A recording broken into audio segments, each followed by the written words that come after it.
For me, I find comics and graphic novels to be engaging reading material. I like the interplay of images and text together as opposed to just written text.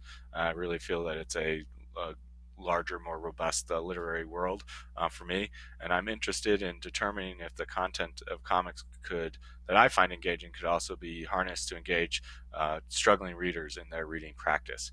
And this is significant because according to the National Center for Educational Statistics, 31% of fourth graders in 2015 were reading at a below basic reading level. And so these 31 students out of 100 just aren't being served by their current models of literacy education. And something creative is going to be needed to reach these students to increase their practice of reading skills and reading comprehension. And so comics, I really feel like, is a place that, because they're engaging for students, can increase the amount of practice.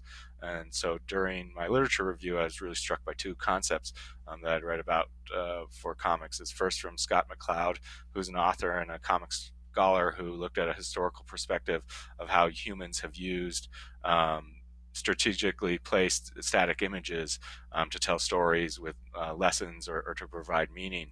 Then more of a modern reference from the Common Core State Standards that defines 21st century literacy skills as being able to analyze and comprehend diverse media formats, including graphic formats like comics. For me, the next steps in this research would be to conduct an action research project where the participants would receive reading comprehension instruction, but the text for those would be comics to see if those can engage them more in the reading practice. And then the data that would be collected would be their attitudes about reading and their engagement in reading from surveys before and after, and then also tracking scores on standardized reading tests before and after to see if there was an increase in positive attitude to reading, and if also reading comprehension skills were increased, and to see if there's a correlation between those two. I think if we could find a correlation between those two, that it would support a larger study with a statistically representative test population to see if there was actually a causality between that comic content and reading comprehension skills increasing.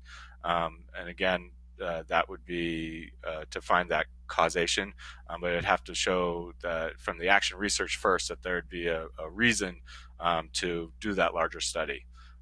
So that's my plan. Thank you.